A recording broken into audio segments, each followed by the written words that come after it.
नमस्कार प्रिय विद्यार्थियों, वी के नॉलेज इलेक्ट्रिकल में आप सभी का स्वागत है। एनसीवीटी आईटीआई के आपके एग्ज़ाम होने हैं और सेकेंड ईयर वाले बच्चों के लिए, खासतौर से इलेक्ट्रिशियन वालों के लिए एम्प्लॉयबिलिटी स्किल, इंजीनियरिंग ड्राइंग और वर्कशॉप कैलकुलेशन एंड साइंस की ये क्लास है जिसमें बहुत मोस्ट इंपॉर्टेंट क्वेश्चन है।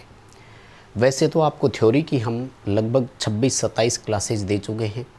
इसी क्लास से हमारे साथ जुड़े हैं तो जाइए, चैनल पर प्लेलिस्ट बनी हुई है और उन सभी क्लासेज को एक एक करके देखें। एग्ज़ाम में क्वेश्चन वहीं से देखने को मिलेंगे। एम्प्लॉयबिलिटी स्किल पर स्पेशल 7 क्लासेज दे चुके हैं और बाकी ये मिक्स क्लासेज है, ठीक है। तो इस क्लास के सारे क्वेश्चंस को आप आराम से लास्ट तक देखना और एक एक क्वेश्चन को ध्यानपूर्वक समझना ताकि पेपर में कोई गलती ना हो। चैनल से पहली बार जुड़े हैं तो सब्सक्राइब कर लीजिए और चैनल की प्ले लिस्ट में जाकर वो सारी क्लासेज जो हमने आपको पहले प्रोवाइड करवाई है उनको एक एक करके देखें, क्योंकि हमारी कोशिश है कि कोई भी क्वेश्चन रिपीट नहीं हो रहा, इसलिए हर क्लास में नए क्वेश्चन है तो आपको सारी क्लासेज पढ़नी पड़ेगी। आइए आज की इस क्लास को शुरू करते हैं। अगर आप चैनल से पहली बार जुड़े हैं तो सब्सक्राइब कर लीजिएगा और क्लास को अपने फ्रेंड सर्किल तक शेयर ज़रूर करें ताकि उन तक भी क्लास पहुंच सके। आज देखो, वर्कशॉप कैलकुलेशन एंड साइंस के पहले सवाल है। देखो, वैसे वर्कशॉप कैलकुलेशन एंड साइंस के 6 क्वेश्चन आएंगे और 5 टॉपिक है, लगभग 4 टॉपिक है आपके, तो कोशिश है कि 1 या 2 क्वेश्चन जरूर, खासतौर से बीजगणित अलजेब्रा में से तो आएगा ही आएगा सवाल। देखो क्वेश्चन क्या करे, x माइनस वाई 6 है और x प्लस वाई 8 है तो x का मान ज्ञात करो। देखो, एक चीज़ हमें यहाँ करने की ज़रूरत नहीं है। क्या? अगर दोनों समीकरण को रख करके इनके मान को हम जोड़ करते हैं तो प्लस के y से माइनस का y घट जाएगा, प्लस के 1x और प्लस के 1x जुड़ करके कितने हो गए 2x, बराबर कितना आ रहा है 8 और 6 14। जब x ज्ञात करेंगे तो 14 में 2 का भाग देंगे और उत्तर कितना आएगा 7। सी ऑप्शन कर देना। बीजगणित के क्वेश्चन पूछे जाने की पूरी संभावना रहेगी, इसलिए मैं बताना चाहूँगा कि जो भी हमने इसमें क्वेश्चन लिए हैं और ये ख़ास तौर से पिछले एग्ज़ाम में जो क्वेश्चन आए थे वो है, तो इनको आप अच्छे से एक बार ज़रूर पढ़ लेना और मोटा मोटी इन क्वेश्चंस को अगर आप समझ लेंगे तो आपको बाकी क्वेश्चन अगर नया आ भी गया तो भी प्रॉब्लम नहीं आएगी, आप सॉल्यूशन कर देंगे उनका। चलिए अगला सवाल देखो, 13 प्लस एक्स बराबर 20 है तो x का मान ज्ञात कीजिए कितना है। देखो 13 प्लस एक्स है बराबर 20 है, x को यहीं रखेंगे और संख्या को ट्रांसफ़र कर देंगे। बराबर के बाद जब ये 13 जाएगा तो ये किसका हो जाएगा, माइनस का, ठीक है। यानी 20 माइनस 13 तो x का मान कितना आ गया 7। बी उत्तर सही हो जाएगा, कोई समस्या नहीं है। अब मान रख करके देख लो, 13 प्लस 7 इज इक्वल टू 20। 13 में 7 जोड़ेंगे तो 20 आ रहा है ना, 13 प्लस 7, x का मान 7 आया है। यानी सिंपल सवाल ये कह रहा है कि 13 में कितने जोड़ूं कि 20 हो जाए। वैसे ही मान रख करके देख लो, इनमें से एक एक को रख कर देखो कि कौन सा जोड़ने से मान 20 हो रहा है। ये तो बहुत सिंपल है, लेकिन आएंगे इतने सिंपल, ये ध्यान रखना, बहुत टफ क्वेश्चन आपको वो नहीं देंगे। अच्छा भैया, ये a इंटू एम की पावर और ये वाला क्वेश्चन तो बहुत आया है, वर्ष 2021 में बहुत आया, 22 में बहुत आया और अब भी आएगा। तो मैं आपको एक ही क्वेश्चन में सब तरह के क्वेश्चन करा रहा हूँ, ध्यान से सुनना। किसी भी संख्या में जब उनका आधार यानी संख्या समान हो और उनमें घातांक अगर मल्टीप्लाई में हो तो याद रखना घातांक हमेशा जुड़ जाती है। जैसे मैं एक एग्जांपल देकर बता रहा हूँ। मान लीजिए कि 8 की पावर 3 इंटू 8 की पावर 4 है तो ये टोटल जुड़ करके 8 की पावर 7 हो जाएगी। कितनी हो जाएगी, 8 की पावर 7 हो जाएगी। तो यहाँ जो हमारा उत्तर बनेगा ना, वो क्या बनेगा कि a की पावर m प्लस n, यानी दोनों पावर को, दोनों घातांक को हमें क्या करना है, जोड़ देना है। बात समझ में आ गई, कोई दिक्कत नहीं है। और बताता हूँ, सुनो। ये तो था ये वाला पॉइंट। अब अगर यही घातांक ब्रैकेट में होता, यानी a की पावर n होती, जैसे a की पावर 8 की पावर 2 होती, तो ये घातांक गुणा होते हैं, यानी 8 की पावर 6 हो जाती। ऐसा क्वेश्चन जब आएगा तो उत्तर क्या बनेगा, a की पावर m इंटू n बनेगा, यानी ये वाला ऑप्शन आप उस समय कर सकते हैं। अगर सेम संख्या के लिए भाग का निशान हो और घातांक हो तो वो घातांक एक दूसरे में से घट जाती है, माइनस हो जाती है। जैसे 8 की पावर 4 और 8 की पावर 3 है तो 8 की पावर 1 बचेगी।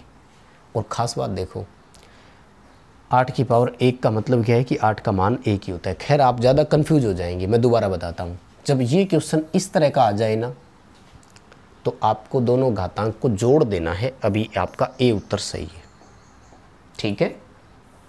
सेकेंड ईयर में लगभग ये क्वेश्चन सारी ट्रेड के लिए सेम रहेंगे। क्वेश्चन देखो, किसी भी संख्या में जब घात 0 हो तो उसका मान हमेशा 1 होता है। यानी x की पावर 0 बराबर है 1 की पावर 0 बराबर है 100 की पावर 0। ये तीनों संख्याएं बराबर है। इन तीनों का मान कितना है? 1 है, ठीक है। जब भी किसी संख्या के घातांक 1 हो, घातांक 0 हो तो उसका मान हमेशा कितना होता है? 1 होता है। अच्छा क्वेश्चन है, आ सकता है पेपर में, ठीक है, पढ़ लेना। अभी तक इस क्लास को आपने लाइक नहीं किया तो लाइक वाला बटन ज़रूर दबा देना। चैनल सब्सक्राइब कर लो और डिस्क्रिप्शन में लिंक दिया हुआ है हमारा एंड्रॉइड ऐप डाउनलोड करना। ऐप में हर मंडे फ्री टेस्ट प्रोवाइड कराते हैं, हालांकि वो कंपटीशन वाले बच्चों के लिए होता है।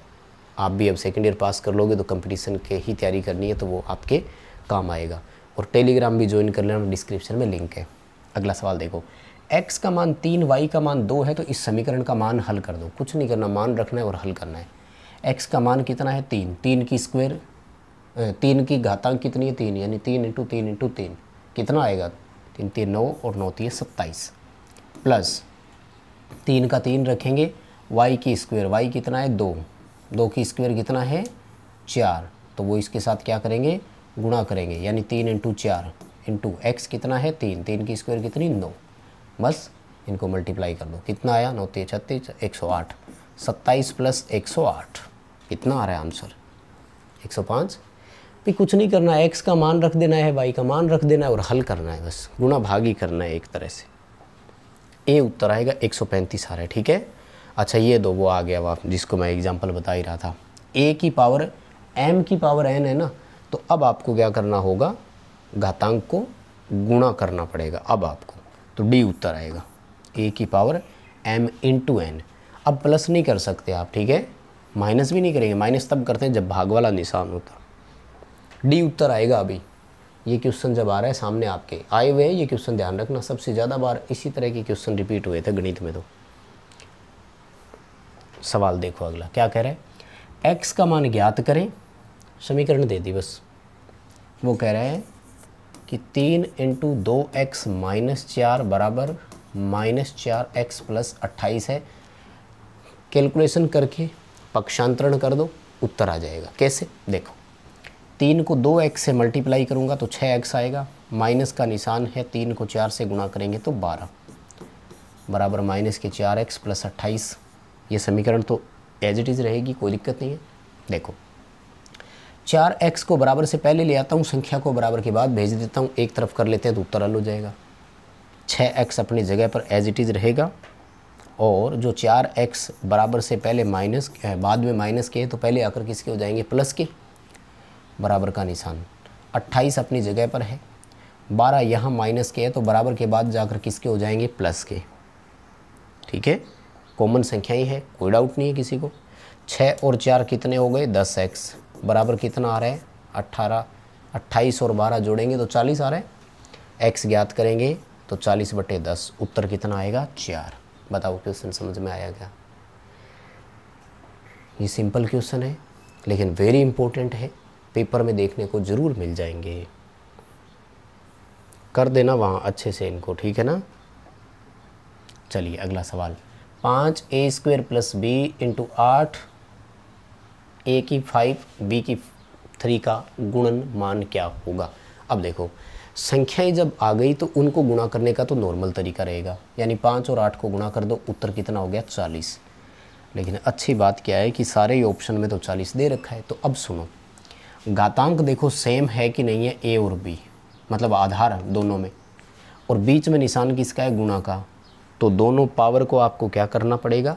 जोड़ देना है। बस गुणा करते समय जोड़ देते हैं, यानी a की पावर 2 और a की पावर 5 है ना, मिल करके कितने हो जाएंगे? a की पावर 7 हो जाएगा। इसी तरह से b की पावर यहाँ 1 है, जब कुछ नहीं लिखा हुआ हो तो 1 माननी होती है, और 3 यहाँ है तो b की पावर कितनी हो गई 7। देखो कहाँ है ये उत्तर, ये रहा ए ऑप्शन में, ठीक है। a की पावर 7, b की पावर 4, 3 और 1 4, ठीक है। दोबारा बताऊँ, सुन लो। संख्याओं को मल्टीप्लाई करना है, 40 हो गया। अब इनकी घातांक को जोड़ दो, तो 2 और 5 7, 3 और 1 4, a की 7 b की 4, ये रहा ए ऑप्शन में, ठीक है। अगला सवाल देखो, कर देंगे ना पेपर में, क्वेश्चन आएगा। बताओ क्या करें।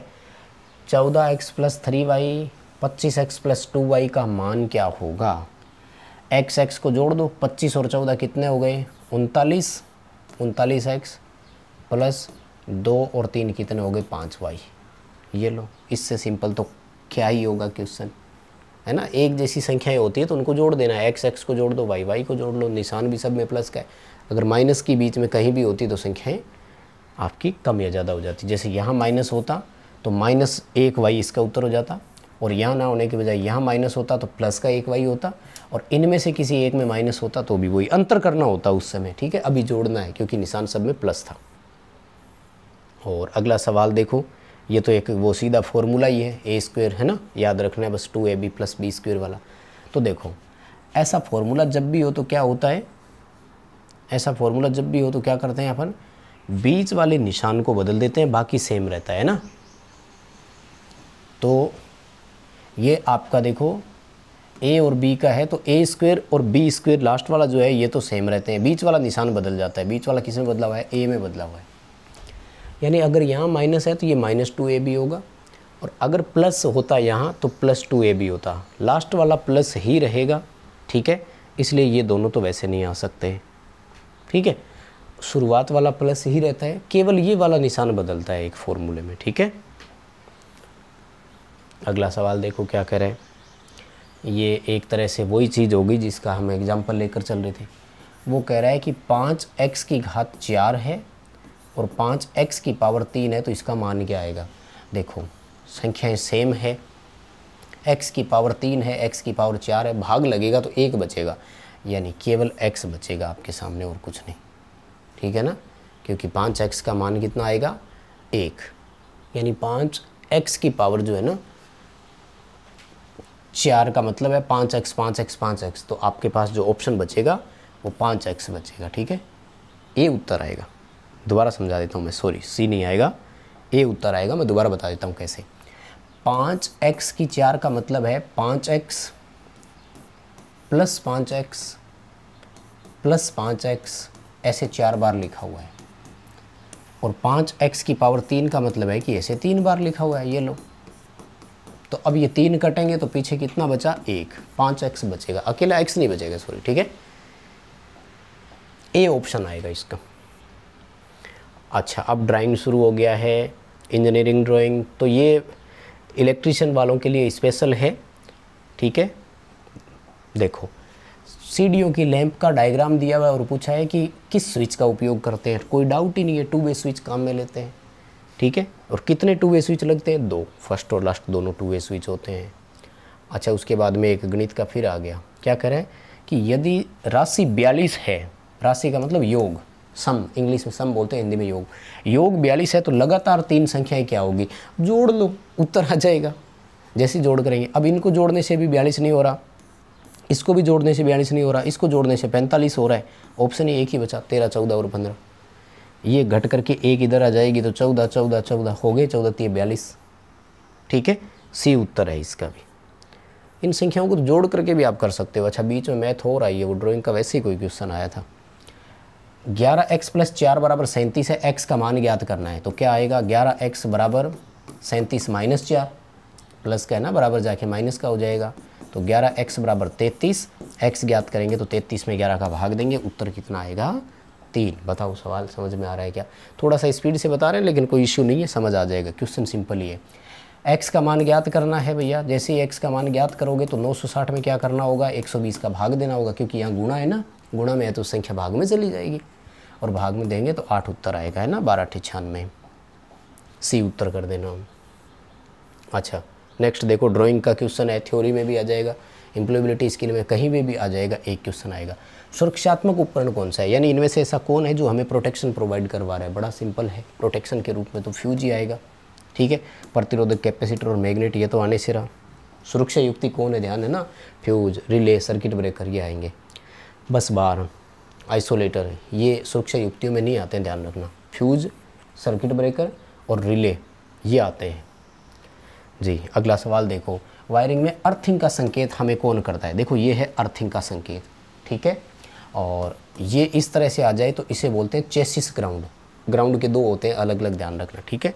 ये कहलाता है एरियल का सिंबल, ठीक है। और उसके बाद में देखो वायरिंग का आ गया, जो कंड्यूट वायरिंग है उसका संकेत बताना है आपको, और वो भी सतह के नीचे, सतह के नीचे, वो भी अंडरग्राउंड है तो ये आएगा, ठीक है। ये आपका सरफेस है और ये वायरिंग उसके नीचे करी हुई है, सी ऑप्शन कर देना। 6 क्वेश्चन आएंगे इंजीनियरिंग ड्राइंग के भी, इसको भी मत छोड़ देना भाई, 6 क्वेश्चन भी तो कम नहीं होते ना, 12 नंबर मिलते हैं। सर्किट डायग्राम के लिए प्रयुक्त इस चिन्ह का नाम क्या है। देखो ये है कैपेसिटर का निशान है और प्लस माइनस लिख दिया तो इसे इंग्लिश में बोलते हैं पोलराइज्ड कैपेसिटर, हिंदी में बोलते हैं ध्रुवित संधारित्र, और ध्रुवता वाले कैपेसिटर को इलेक्ट्रोलाइटिक कैपेसिटर कहा जाता है, ठीक है। ये है इलेक्ट्रोलाइटिक प्रकार का कैपेसिटर है, सी उत्तर करके आना। वेव फॉर्म की पहचान कीजिए, मैं आपको चारों ऑप्शन ही बताता हूँ। ये कौन सी है, साइन वेव है। साटूथ वेव में थोड़ा सा ऐसे तिरछापन होता है, और रेक्टेंगल में पूरा आयत बना हुआ होना चाहिए, और ट्राइएंगल में त्रिभुज बना हुआ होना चाहिए। साटूथ और त्रिभुजाकार में बच्चे थोड़े से कंफ्यूज होते हैं, और कहीं कन्फ्यूजन नहीं आती। यस, ये बहुत इंपॉर्टेंट क्वेश्चन है। इमरजेंसी लाइट का संकेत है तो ये सी ऑप्शन है, इमरजेंसी लाइट का संकेत। ये साधारण बल्ब का संकेत होता है, और अगर अंदर से इसको डार्क कर दिया तो वो इमरजेंसी का है। फिर जैसे ये है तो ये दीवार पर लटका हुआ है, और ऐसे अगर आ गया तो वो छत पर लटका हुआ है, लैंपों के प्रतीक है। ये इमरजेंसी लैंप का संकेत है, डार्क किया हुआ होना चाहिए अंदर से, ठीक है। उसके बाद में देखो ये कह रहा है कि सर्किट ब्रेकर का चिन्ह कौन सा है। देखो ये किसका है, विद्युत घंटी का। ये किसका है, बजर का। ये हो गया सर्किट ब्रेकर का, सी आ जाएगा। और ये है आपका डिजिटल ग्राउंड का संकेत। डायोड का मत बता देना उसे, डायोड का नहीं है वो, डिजिटल ग्राउंड का संकेत है। ये किसका संकेत है, एम लिखा हुआ है तो मोटर है, और नीचे ये निशान है तो ये होता है डीसी का, तो डीसी मोटर है। एसी मोटर के लिए निशान यूँ होता, एसी जनरेटर के लिए जी लिखा हुआ होता। ये सिंपल है, और मुझे लगता है 6 क्वेश्चन जब आएंगे तो इसी तरह के होंगे, आप कर देंगे। एनपीएन ट्रांजिस्टर की पहचान करनी है। देखो एनपीएन, एन बाहर की तरफ होना तो तीर का निशान बाहर की तरफ दिखा दिया करो। एमीटर, बेस और कलेक्टर ट्रांजिस्टर के सिरे होते हैं ना, गेट, ड्रेन और सोर्स, ये तो एफईटी के सिरे है, तो ये दोनों तो एफईटी है। अंदर की तरफ निशान है, ये एन चैनल एफईटी है, ये पी चैनल एफईटी है, और ये पीएनपी ट्रांजिस्टर है। इलेक्ट्रॉनिक्स वाले थोड़े से अच्छे से पढ़ कर जाना, जिसकी मैं बात कर रहा था। हाँ, उसके बाद में देखो थोड़ा सा क्वेश्चन आगे पीछे हो गया। वो कह रहा है कि बॉल पिन हैमर कौन सा है। ये बहुत इंपॉर्टेंट क्वेश्चन है भाई, ध्यान से समझना इसको, ठीक है ना। और बॉल पिन हैमर है आपका ये वाला, ऊपर से बॉल की आकृति होनी चाहिए, ये बॉल पिन हैमर है। और ये जो ऐसे यू टाइप में फ्लैज है, इसको बोलते हैं क्ला हैमर। कौन सा, CLAW, क्ला हैमर। और ये लगभग मेलेट के जैसा है, साधारण हैमर बोल देंगे। और कौन सा रह गया, ये आपका ball pin, cross pin, straight pin, 3-4 तरह के हैमर होते हैं। आराम से पढ़ जाना, हैमर का आ सकता है। प्रतीक किसका है, देखो बेस 1, बेस 2, ये गलती से गेट लिख दिया, गेट नहीं होता, एमीटर सिरा होता है। ये यूजीटी का सिंबल है, SCR, यूजीटी, डायक, ट्राइक, इनके प्रतीक तो आपको पढ़कर जाने ही पड़ेंगे। उसके बाद में देखो क्वेश्चन क्या कह रहे हैं, अग्निशामक यंत्र के लिए प्रतीक कौन सा है। इतना ही होगा क्या, सॉरी। तो अग्निशामक के लिए ये देखो, ये रहा फायर प्रोटेक्शन वाला है ना, ये किसका है, वो रेडिएशन वाला, टेलीफोन वाला है। ये हो गया हैंड ग्लव्स का, ये हो गया फेस का, ठीक है। तो कुछ सिंबल है, अच्छे से पढ़ जाना, आप जितना करके जाएंगे उनमें से ही आएगा। नोज प्लायर का कौन सा है, देखो ये है कटिंग प्लायर, लंबा जो होता है ना वो होता है नोज प्लायर, ये है, ये कहलाएगा कॉम्बिनेशन प्लायर।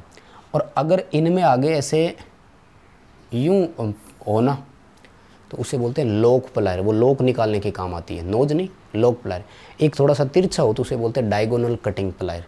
प्लायर के 5-6 प्रकार आते हैं, ये कॉम्बिनेशन है, ये नोज प्लायर है, ये कटिंग प्लायर है, आगे से देखो काटने के काम आ रहे हैं। चलिए अब शुरू हो गए हैं एम्प्लॉयबिलिटी स्किल के कुछ क्वेश्चन। ठीक है, एम्प्लॉयबिलिटी स्किल में क्या है, पेशेवर नेटवर्किंग प्लेटफॉर्म की पहचान करनी है। लिंक्डइन है, फेसबुक, स्नैपचैट और व्हाट्सएप, ये तीनों सोशल मीडिया के प्रकार है। ठीक है, ये क्वेश्चन शायद पहले हो भी गया। और ये कह रहा है कि प्रश्न पूछने या उत्तर देने से पहले हमें वक्ता पर ध्यान देना चाहिए, उसे बाधित ना करें। तो ये होता है एक्टिव होकर उसे सुनना। जो स्पीकर है जो बोल रहा है हमें उसको सुनना है। तो हम अगर उसे डिस्टर्ब नहीं करेंगे तो उसकी बात हमें सुनेंगे भी, हमें समझ में भी आएगी और हम उत्तर देने में भी सक्षम होंगे। सिंगल स्ट्रैंड कम्युनिकेशन, यानी मिल रहे हैं दो, गॉसिप, गप्पे मार रहे हैं, तो भैया ये तो अनौपचारिक कम्युनिकेशन कहलाएगा। भी हर बार आप मिलो तो गप्पे मारना ज़रूरी तो नहीं है। आप टीचर से हर बार मिलेंगे तो उन्हें नमस्ते करेंगे, ये औपचारिक है क्योंकि करना है। लेकिन गॉसिप अनौपचारिक होता है, ठीक है, जिसकी ज़रूरत भी नहीं है और हर बार हो ये ज़रूरी भी नहीं है। और कैरियर की शुरुआत करते समय आपको किन का सामना करना पड़ता है, इंटरव्यूज़ का सामना करना पड़ेगा।